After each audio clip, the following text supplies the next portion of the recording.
꿈이 있는 성도는 이란 제목으로 같이 말씀을 봤습니다. 오늘을 살아가는 우리는 무엇보다 중요한 것이 바로 꿈을 가지고 살아가는 것입니다. 가난한 사람이 여러분 불쌍합니까? 혹은 배운 게 없어서 남한테 무시당하는 게 불쌍합니까? 혹은 사고 묻힌으로 고아로 살아가는 사람이 불쌍합니까? 혹은 잘 들리지 않거나 보이지 않거나 몸에 어떤 장애가 있어서 불쌍합니까? 저는 그보다 더 불쌍한 사람은 꿈이 없는 사람이라고 생각합니다. 그냥 되는 대로 살고 그냥 하루 주어졌으니까 그냥 밥 먹으니까 살고 아무 생각도 없이 아무 부담도 없이 그냥 살아가는 그 사람, 저는 그 사람이 제일 불쌍하다고 생각합니다. 그럼에도 불구하고 요즘 시대를 보면 많은 사람들이 꿈을 잃어버리고 살고 있습니다. 꿈이 있는 사람은 여러분 내일의 주인입니다. 꿈이 있는 사람은 내일의 소망입니다. 우리 현실 속에 고난이 있고 시련이 있어도 내일을 향한 꿈이 있는 사람은 누구도 건드릴 수가 없습니다. 제가 가장 좋아하는 성경 말씀이고 또 저를 예수 그리스도를 영접하게 한 말씀이 히브리서 11장 1절인데요. 믿음은 바라는 것들의 실상이요 보지 못하는 것들의 증거라 말씀하셨습니다. 그럼 믿음은요, 내가 지금 만지는 게 보는 게 다가 아니라 믿음은 바라는 것들의 실상이고 지금은 보이지 않지만 손에 잡고 있는 것처럼 믿는 그 믿음, 그것이 바로 우리의 믿음인 줄 믿으시기를 바랍니다. 믿음은 마음속에 소원하는 것이고요, 꿈을 현실로 성취됨을 바라보는 것, 그것이 믿음입니다. 병든 사람은 나도 이제 건강할 줄 믿습니다 그러면서 하나님 앞에 기도하며 나아가는 것이 믿음이고요, 가난한 사람은 하나님 나에게도 경제적인 여유로움을 허락하여 주시옵소서 노력하며 하나님을 바라보며 기도하는 사람입니다. 실패한 사람은 나도 하나님 이제는 실패를 이제 마감하고 성공한 사람이 되어서 정말 하나님 앞에 영광 돌리는 사람이 되게 해주세요. 이런 사람이 믿음이 있는 사람입니다. 옛 말에 말이 씨가 된다는 말이 있어요. 난 안 돼. 그럼 여러분 벌써 안 되는 거예요. 나는 망했어. 그럼 여러분 점점점 망해가는 거예요. 나는 죽어. 얼마 안 있다 죽더라고. 사랑하는 성도 여러분, 저와 여러분이 오늘 주님 안에서 꿈을 가진 성도들이 되시기를 바랍니다. 막연한 망상이 아니라 하나님을 향한 나의 믿음, 그 믿음을 펼칠 수 있기를 예수님의 이름으로 축원합니다. 오늘 본문의 말씀은 이사야 선지자가 우리에게 주시는 말씀이에요. 이스라엘의 현실은 지금 자기 고국을 빼앗기고 바벨론에서 포로로 잡혀간 시대의 상황입니다. 그랄 강가에서 예루살렘을 생각하며 우는 시대, 예루살렘에 올라가서 예배를 드리던 그 하나님과 교통하는 그 마음을, 그 때를 생각하면서 우는 시대, 이제는 예배를 더 이상 드릴 수 없고 우상을 섬겨야만 하고 그들이 바벨론 사람들이 섬기는 그들 앞에 절해야 하는 거예요. 하루 종일 일해도 끝이 없는 거예요. 저녁에 일하고 와서 자려고 하니까 얘야 내 몸 좀 주물러라. 그럼 가서 주물러야 돼. 다 주물르고 자려고 하니까 야 발 좀 씻어라. 일을 다 끝내고 자기 침소로 돌아가는 거예요. 그랬다고 잘했다고 칭찬도 안 합니다. 여러분, 노예가 무슨 품삯이 있으며 노예가 무슨 잘했다고 칭찬을 받겠어요? 삶을 포기하고 사는 사람들이 노예지요. 이스라엘 백성들이 그렇게 사는 거예요. 고국을 생각하면 참담한 현실이 다가왔습니다. 여러분, 북이스라엘은 10지파가 같이 있었던 거잖아요. 아수르에게 망하지 않습니까? 남유다도 망하여서 바벨론으로 끌려오게 되죠. 그런데 이 아수르에서요 이스라엘에게 민족 혼합 정책을 핍니다. 그래서 아수르 사람들을, 남자들을 이 사마리아 지역에 풀어놓고 사마리아 남자들을 잡아다가 아수르로 이주시켜요. 그리고 결혼시켜버려요. 다시 말하면 민족 혼합 정책을 피는 거예요. 그 너희들은 이제 아수르 사람이라 더 이상 이스라엘 사람들이 아니다. 그래서 이 사마리아 지역은 다른 유대인들이 아주 멸시하는 지역이 돼버린 거예요. 그런 현실 속에서 무슨 소망이 있고 무슨 꿈이 있겠습니까? 그런데 오늘 이사야 선지자가 이스라엘 백성들에게 소망을 주는 거예요. 그래서 이스라엘 사람들이 지나간 곳을 가보면 이 이사야서를 필사해가지고 보관한 그러한 사본들이 많이 있어요. 이게 희망의 복음이거든요. 그래서 랍비들이나 유대인들은 이 이스라엘을 66장을 전체 다 외우는 사람들이 많아요. 이 쿰란 공동체나 이 마사다 공동체 가보면 이 이사야를 거의 다 외웠다고 그래요. 그 안에 있는 사람들이. 그 정도로 신명기나 이사야는 이스라엘 유대인들에게 가장 지금도 읽혀지고 불려지고 그들이 소망으로 삼는 말씀 중에 하나예요. 왜냐하면 오늘 말씀처럼 이사야는 이스라엘 백성들에게 소망을 주기 때문에 그렇습니다. 14절 보세요. 너의 구속자여 이스라엘의 거룩한 이 여호와가 말하노라. 너희를 위하여 내가 바벨론에 사람을 보내어 모든 갈대아 사람에게 자기들이 연락하던 배를 타고 도망하여 내려가게 하리라. 내가 너희들을 지켜주겠다는 거예요. 그리고 탈출하겠다. 여기서 건져내겠다. 나는 너희의 구속자다. 이렇게 말씀하시는 거예요. 18절 보세요. 너희는 이전 일을 기억하지 말며 옛날 일을 생각하지 말라. 꿈이 있는 성도는 여러분 앞만 보고 가는 줄 믿습니다. 이 말씀은 이전 일과 옛적 일에 얽매이지 말라는 거예요. 많은 사람들이 지나가 버린 과거에 얽매여서 집착하고 꼼짝달싹 못하는 사람들이 많이 있습니다. 여러분 우리는 과거에 얽매이면 안 돼요. 지난 것은 지난 것으로 다 묻어버리는 거 믿습니까? 이스라엘에 3등분 한다고 그랬죠. 위에 갈릴리 지역, 밑에 이제 중앙에는 예루살렘과 베들레헴 지역, 밑에는 광야 지역, 브엘세바 지역. 그래서 단부터 브엘세바까지라고 그러잖아요. 그런데 이 광야에 가면 이 사해가 있어요. 데드시라고 그래. 그 물을 한번 헬몬산, 갈릴리 호수, 요단강에서 받은 물은 절대로 사해에 들어오면 내보내질 않아요. 그래서 그 물이 얼마나 짠지 몰라요. 예. 살이 미끈미끈해요. 그런데 소금 기둥이 있어요. 고무라와 소돔과 고무라에서 롯의 가족이 같이 나오잖아요. 부인과 두 딸과 나올 때 절대 뒤를 돌아보지 말라 그랬는데 그 말을 안 들어요. 왜 이렇게 여자분들이 이렇게 말을 안 들어요. 그래서 롯의 아내가 뒤돌아보다가 소금 기둥이 된 거예요. 그래서 지나가 버스 타고 저는 저게 아마 롯의 아내 그 소금 기둥이다 그렇게 하더라고요. 다 소금이에요. 그런데 여러분 우리가 살아가면서 자꾸 뒤를 돌아보는 사람이 있어요. 부부싸움 할 때 지혜롭지 못한 부인은요 15년 전에 20년 전 것까지 끌고 와가지고 싸우자고 하는 사람이 있어요. 잠자고 내일 출근해야 되는데 막 깨워가지고 왜 그랬냐고, 도대체 왜 그랬냐고, 그거 지난번에 다 설명하지 않았냐고, 그거 다 용서하고 다 빌어온 거 아니냐고. 아니 내가 궁금해서 그러는데 그때 왜 그랬냐고. 아니 15년 전에 지금 기억도 잘 안 나고 내가 왜 그런지도 모르는데 그걸 끄집어내고 잠도 못 자게 막 바가지 긁는 지혜롭지 못한 사람들이 있어요. 여러분 지난 것은 지난 거예요.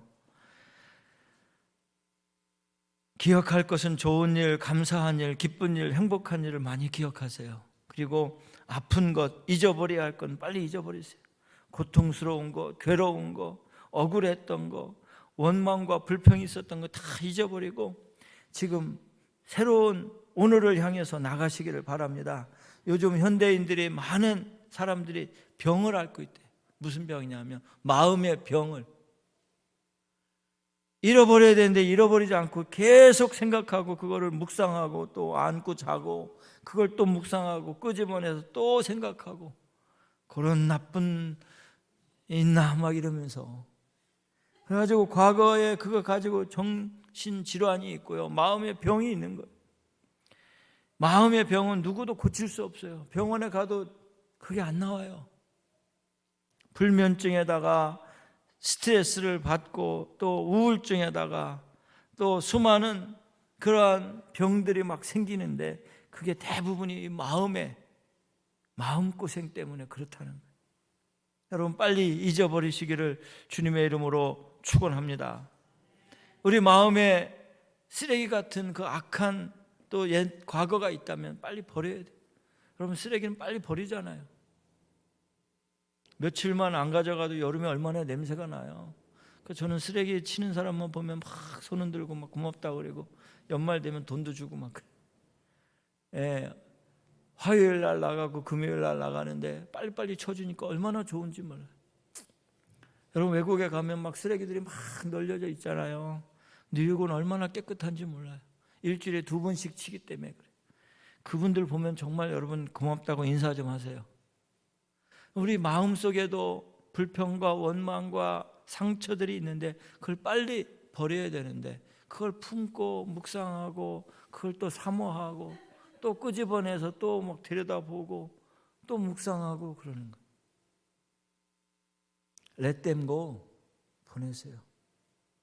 여러분 그렇지 않으면 우리가 온전히 살 수 없어요. 한 10년 전에 제가 뉴저지에 상담을 공부하러 매주 이렇게 화요일마다 가는데 저랑 같이 공부하라고 가셨어요. 아주 똑똑한 분인데 차에 이제 뉴저지 막히면 40분도 가고 1시간도 가잖아요. 갈 때마다 맨날 그래. 물론 상담학을 공부하니까 어떻게 해결할까 그걸 이제 하겠지만 계속 15년 전에 헤어진 부인을 욕하는 거예요. 한번 차만 타면 막 여자에 대한 니은 붙이는 시작해가지고 2 아들 보지 못하게 했다. 그 남동생과 그 오빠가 나를 죽이려고 했다.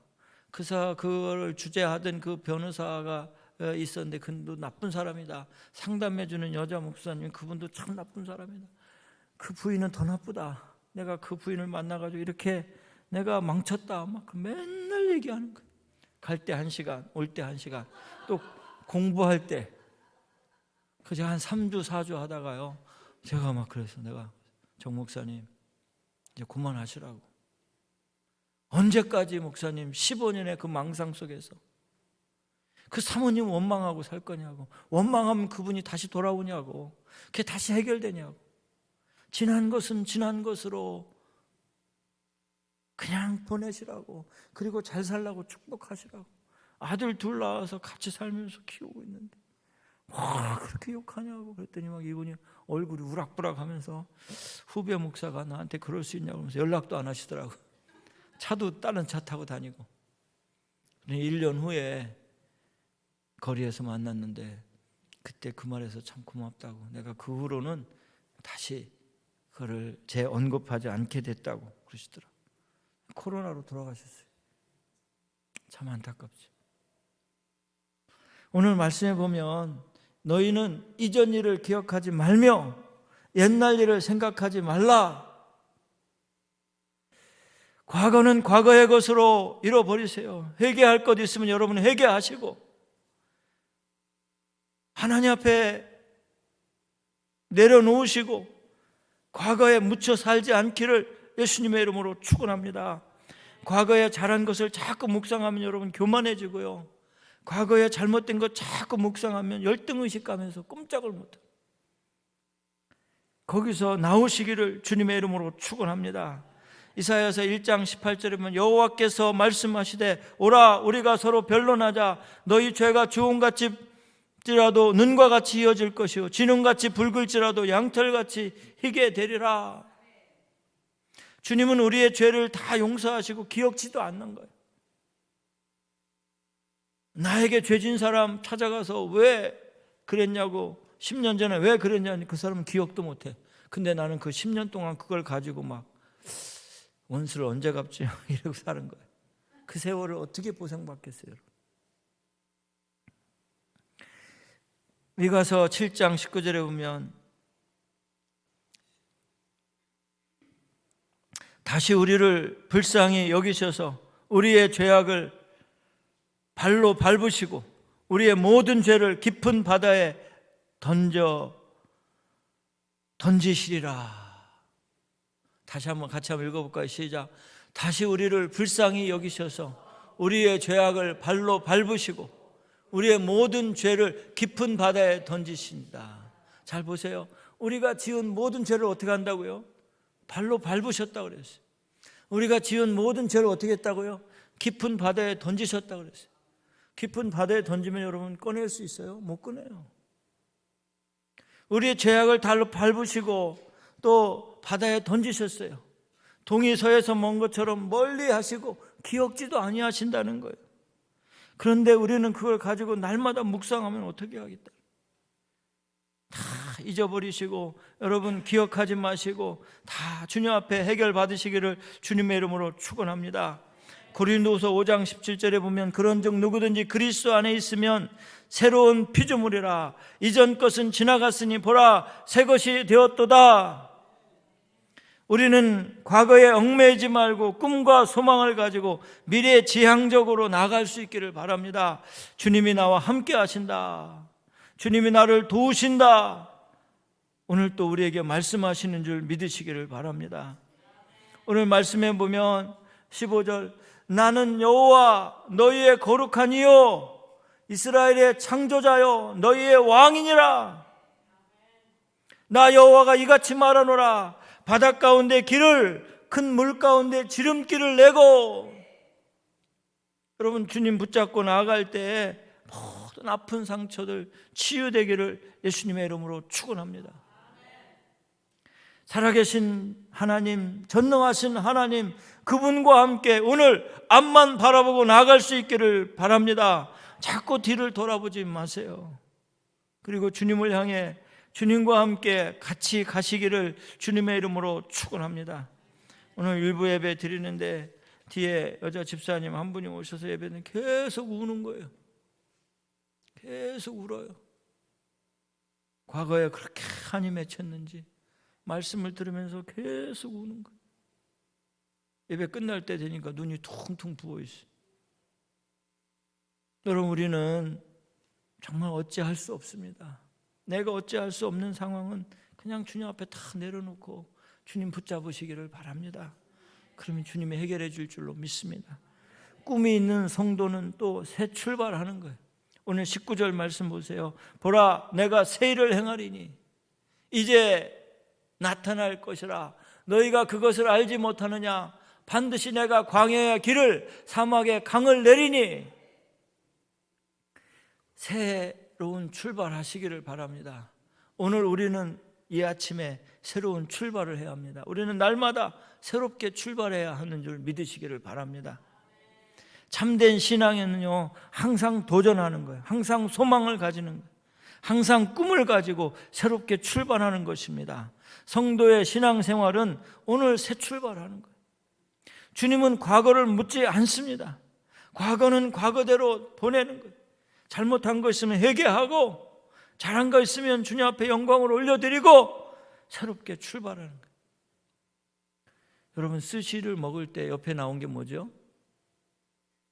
생강이에요. 생강. 왜 생강을 옆에 놓을까요? 스시가 종류가 많잖아요. 스시 하나 먹고 또 다른 거 먹으려면 맛을 못 느낀대요. 그러니까 생강을 먹으면서 전에 거 다 하고 생강을 먹고 이제 깨끗해진 상태에서 또 다른 걸 먹으라는 거예요. 그러면 다른 거를 맛을 볼 수 있다는 거예요.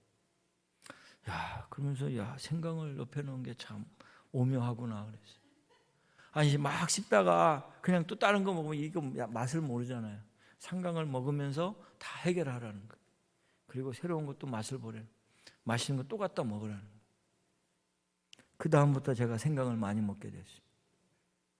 여러분 우리는 오늘 이 아침에 오늘 하루를 또 살아가지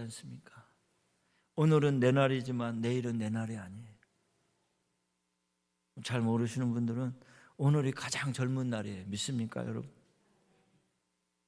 오늘을 살기 위해서 어저께 죽은 사람이 그렇게 소망했던 오늘, 그분은 이제 떠나갔지만 오늘 우리에게 주어진, 오늘 우리는 새로운 출발을 하며 새롭게 주님 안에서 살아갈 수 있기를 주님의 이름으로 축원합니다.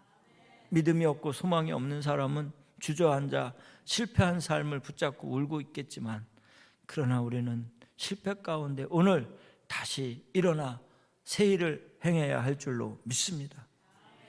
투르키예가 지진이 나서 지금 5만 명 이상이 사상자가 났다는 거예요. 그리고 지금도 수없이 많은 사람들이 묻혀 있다는 거예요. 우크라이나의 전쟁이 1년 24일, 그저께가 1년 딱 되는 날이에요. 수많은 폐허가 일어났습니다. 여러분, 그 상태로 끝나야 합니까? 다시 일어나야 하지 않습니까? 우리 조국 대한민국도 일제시대의 아픔을 겪고 6.25의 폐허 속에서 다시 일어났지 않습니까? 우리는 그 경험한 세대가 아니고 후세대일 수 있고, 경험한 분들은 뭐 연세가 70, 60, 80이 되셨지만 믿음으로 이겨낸 거 아니겠어요? 새벽 기도를 통해서 부르짖고 팔도 강산의 산에 올라가서 주님 앞에 부르짖으면서 하나님 우리 살려달라고, 하나님 우리 다시 일어나게 해달라고, 황폐한 그 폐허가 된 잿더미가 된 그 나라를 다시 이렇게 세우지 않았습니까? 우리가 투르키를 위해서 기도해야 되고 우크라이나를 위해서 기도해야 하고, 우리 삶의 현장에서 아픔과 상처 속에 있는 분들을 위해서 같이 기도해야 일어날 줄로 믿습니다. 우리는 다시 일어나야 돼요. 전능하신 하나님 믿는 우리가 좌절하고 낙심하고 앉아 있으면 되겠습니까? 과거에 얽매여서 다른 사람 탓하고 저주하고 불평하고 원망하고 앉아 있으면 되겠습니까? 신앙생활이라 하는 것은 오늘 또 주님과 함께 도전하고 오늘 또 주님과 함께 전진하고 앞을 향해 달려가는 것입니다. 보라, 내가 새 일을 행하리라. 이제 나타날 것이라. 너희가 그것을 알지 못하느냐? 반드시 내가 광야의 길을 사막에 강을 내리니. 광야에서 3일, 갈릴리에서 3일, 예루살렘에서 3일 지내는 동안 광야에 가면 모래밖에 없어요. 돌밖에 없어요. 황토밖에 없어요. 그런데 정말 하나님께서 비를 내리시니까 1년에 강수량이 100mm밖에 안 되는 그 광야에 우리가 갔다고 비가 내리니까 정말 산에서 확 물이 흘러내리더라고요. 물이 막 모여가지고 내려오는 거예요. 그러니까 막 사람들이 나가서 막 기뻐하고 환호하는, 비를 다 맞는 거예요. 여러분, 유대인들이 우산 쓰고 다니는 거 봤어요? 유대인들은 우산을 안 쓴다는 거예요. 그냥 모자는 쓰되 랍비들도 야, 이 축복의 비를 우리에게 내려주신다 그러면서 맞고 다니는 거예요. 거기 갔더니 현지인도 정말 그러시더라고요. 유대인들이 광야에 사는 사람들은 비가 생명줄인 거나 마찬가지. 그 비가 내리니까 정말 사막에 물이 흐르고 길이 나고 그렇게 되더라고요. 여러분, 우리가 하나님 믿는 사람들로서 우리의 삶에, 광야 같은 우리의 삶에 길이 나고 강이 생기면 얼마나 좋겠어요. 그것은 주님이 하신다니까요. 여러분은 주님 믿고 그냥 일어나서 걸어가시기를 주님의 이름으로 축원합니다. 내가 새 일을 행하리라 그랬어요. 누가 해요? 주님이 새 일을 행하겠대. 누구를 통해? 나의 삶 가운데에서. 여러분, 믿어 의심치 말기를 주님의 이름으로 축원합니다. 에브라함 링컨 대통령이 남북 전쟁할 때 다리를 건너간 후에 그 다리를 끊어버렸어요. 그랬더니 참모들이 와가지고 안 됩니다. 이거 끊으면 안 됩니다. 안 됩니다. 그랬더니 링컨 대통령이 이걸 끊어야 우리가 생명을 걸고 싸울 수 있다. 그래가지고 그 다리를 끊었다는 거예요. 나는 패배를 생각해 보지 않았다. 그러면서 전진밖에 없다. 그러니까 그 군사들이요, 눈이 다 휘둥그레지면서 여기서 이제 지면 다 죽는 거예요. 그러니까 링컨 대통령이 말한 대로 우리는 패배를 생각해 보지 않았다. 그리고 다 전진했다. 그래서 그 어려운 남북전쟁을 승리를 이끌고 노예를 해방했다는 것. 제가 말씀드렸잖아요. 링컨 대통령이 성경을 250번 이상 읽으셨다고. 그의 모든 삶은 성경에서 나오고 그의 모든 생각은 성경에서 나오는 것이죠. 여러분, 우리가 새 출발할 때 말씀대로 출발하시기를 바랍니다. 말씀 가지고 다시 일어설 수 있기를 주님의 이름으로 축원합니다. 그래 여러분 삶에 역사가 일어나고 여러분이 역사의 주인공이 될 줄로 믿습니다. 마지막으로 꿈이 있는 성도는 분명한 목표를 정하는 것입니다. 오늘 21절 같이 한번 읽겠습니다. 시작. 이 백성은 내가 나를 위하여 지었나니 나를 찬송하게 하려 함이니라. 우리의 목표는 하나님께 찬송을 올려드리는 거예요. 여러분이 존재하는 이유는 하나님을 찬양하고 영광을 올려드리는 거예요. 만약 여러분이 그렇게 못하면 돌들을 통해서 하나님 찬양을 받으시고 영광을 받으실 줄로 믿습니다. 하나님이 사람이 없어서 우리를 통해서 영광을 받으시는 건가요? 그건 아니다. 여러분이 만약에 찬양하지 못하고 영광 돌리지 못하면 하나님은 돌들을 통해서 영광을 받으시는 거예요. 저와 여러분이 찬양할 수 있을 때 마음껏 찬양하시고 영광 돌릴 수 있을 때 마음껏 영광을 돌리시기를 주님의 이름으로 축원합니다. 이 세상에 우리의 목적은 하나님을 영화롭게 하는 거예요. 하나님을 찬양하는 거예요. 그래서 우리가 꿈을 가지시기를 바랍니다. 나는 일평생 주님을 찬양하며 살겠다. 나는 주님을 영광을 위해 살겠다. 영광을 자꾸 올려드리시기를 주님의 이름으로 축원합니다. 맡겼던 사업을 풀어주시면 내가 하나님께 영광을 올려드리겠습니다. 내 건강이 약해 있는데 내 건강을 주시면 하나님께 영광을 올려드리겠습니다. 고린도전서 10장 31절에 보면 그런즉 내가 먹든지 마시든지 무엇을 하든지 다 하나님의 영광을 위해서 하겠다. 우리의 삶이 그렇게 되시기를 주님의 이름으로 축원합니다. 가정생활, 육신의 모든 삶, 건강을 위해서 사는 모든 삶, 하나님과 영적인 관계가 되어 하나님을 영화롭게 하는데 여러분 쓰임 받으시기를 주님의 이름으로 축원합니다. 그래서 저와 여러분이 주님 안에서 날마다 기뻐하며 감사하며 꿈을 품고 사시기를 바랍니다. 저는 요셉을 좋아합니다. 그래서 우리 아들 이름을 요셉이라 지었어요. 요셉은 어려운 가운데서도 꿈을 포기하지 않았습니다. 아니 꿈 얘기를 했더니 형들이 잡아다가 웅덩이에 넣었다가 또 꿈 얘기했더니 또 팔아먹고 하나님 나에게 꿈을 주셨는데 감옥 생활하게 만들고 누명 쓰게 만들고 사람들로 보고 더 손가락질 당하게 만들었어요. 그런데 그는 꿈을 포기하지 않았어요. 그리고 마지막까지 믿음을 버리지 않았습니다. 믿음의 계보, 축복의 계보가 요셉에게 이어지는 거예요. 그를 통해서 민족을 그 고센 땅에 살게 하였고 구속의 역사를 이루어가는 한 장을 이루게 했습니다. 사랑하는 성도 여러분, 저는 여러분이 축복의 통로들이 되시기를 바랍니다. 그러려면 결코 꿈을 버리지 마시길 바랍니다. 계획을 좀 세우세요. 꿈을 가지세요. 나에게도 꿈이 있는가? 나에게도 아직 해야 할 일이 있는가? 여러분, 꿈이 있는 사람은요, 자다가도 일어나서 기도할 수 있는 사람. 제가 몇 년 전에 우리 목사님을 만나서 어떤 선배 목사님한테 갔어요. 그 교회를 갔는데 좀 그래요. 기도하는데 조용 무덤 같고 그래요. 그래서 목사님이 기도 소리가 작습니까? 목사님 그렇게 크게 기도하지 마. 하나님 기가 없어? 그러시는 거예요. 그 대화하다가 또 1년 예산 다 세웠습니까? 지금 예산 세울 때인데 계획은 세웠습니까? 아이 목사님 그런 걸 왜 세워? 그 계획한 대로 다 되는 거 봤어? 아니요.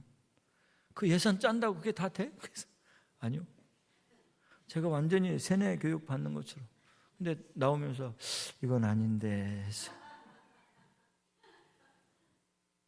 근데 그분은 목회를 접었어요. 근데 저는 그래도 예산을 짜야 되지 않나?